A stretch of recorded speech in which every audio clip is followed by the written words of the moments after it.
नमस्कार दोस्तों, मेरा चैनल कथा भक्ति सागर में आप लोग का स्वागत है। आज हम दुर्गा सप्तमी की 9वें अध्याय की कथा सुनेंगे।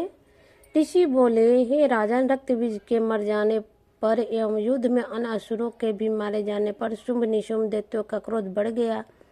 फिर दैत्यों की प्रधान सेना का साथ लेकर निशुंभ युद्ध में दौड़ा चलाया।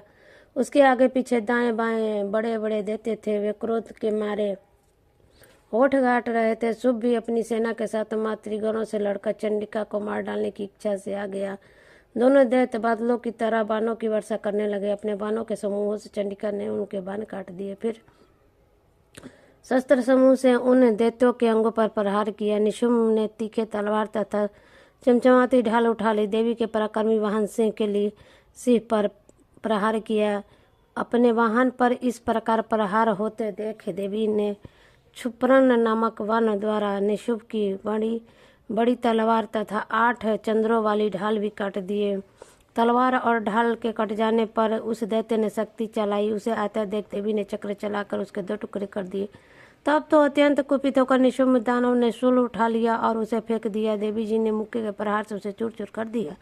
दैत्य के गदा उठाकर भी चंडिका की ओर फेंकी। देवी ने उसे भी त्रिशूल से काट कर भस्म कर दिया। फिर अंत में दैत्यराज को फरसा उठाए आता देखकर देवी ने वन समूहों से प्रहार कर उसे पृथ्वी पर गिरा दिया। उस भयानक पराक्रमी भाई निशुंभ के इस प्रकार धराशायी होने पर शुभ क्रोध में भर गया और अंबिका को मारने के लिए सामने आया। वह रथ पर बैठा हुआ था। उसकी बड़ी बड़ी अनुपम 8 भुजाएं थी। उसमें 8 भयंकर शस्त्र शोभायमान थे। उस भुजाओं से सारे आकाश को ढकने वह शोभित हो रहा था। उसे इस प्रकार आता देख देवी ने शंख बजाया और धनुष के अत्यंत धुआंधार टंकार की। समस्त देवताओं के तेज नष्ट करने वाले घंटे का शब्द उसे दिशाओं को भर दिया। तब शिव ने भी बड़ी हाथियों के महाभद को दूर करने वाली बड़ी भारी गर्जना लगाई। उसके द्वारा आकाश पृथ्वी एवं 10 दिशाएं गूंज उठी। तब काली ने आकाश में उड़कर दूसरे पृथ्वी पर दोनों हाथों से ऐसी तलवार की कि उस शब्द से पहले ही सभी शब्द मंद पड़ गए। तब शिवदूती ने अमंगल रूप अत्यंत अट्टहास किया। उस ध्वनि से दैत्य डर गए। शुंभ के क्रोध का पारा चढ़ गया। फिर जबकि अंबिका ने कहा कि हे दुरात्मा, ठहर ठहर, तब आकाश में दिव्य देवता जय जयकार करने लगे। शुंभ ने पहुंचकर आग बरसाती हुई भयंकर शक्ति चलाई। अग्नि को प्रहार की तरह आती हुई देखकर देवी ने भारी उल्लास से उसे दूर हटा दिया। शुंभ ने फिर सिंहनाद किया। उसे त्रिलोकी गूंज उठा। हे राजन, उस सिंहनाद का इतना घोर शब्द था जैसे कि वज्रपात हो। उसने बाकी शब्दों को परास्त कर दिया। तब शुंभ द्वारा छोड़े हुए बाणों को देवी तथा चलाए गए बाणों को शुंभ ने अपने अपने उग्र बाणों द्वारा सैकड़ों हजारों टुकड़े कर दिए।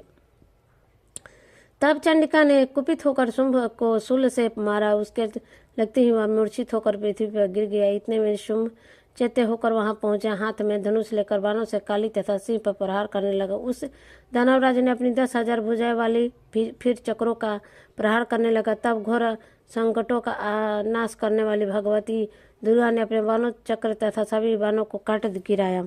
तब निशुंभ दैत्य सेना से आकृत होकर चंडिका के वध के लिए हाथ में गदा लेकर बड़े वेग से भागा।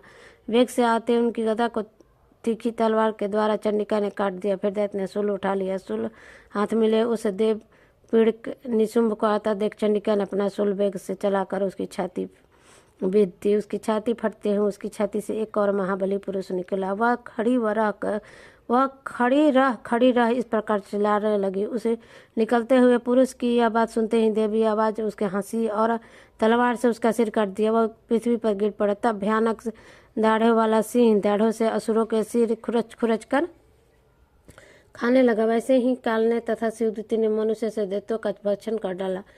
कुछ एक घोर संग्राम से भाग गए। एक दैत्यों को काली तथा शिवदूती से खा डाला। कैसे के ग्रास बन गए। ये थे 9वें अध्याय की कथा।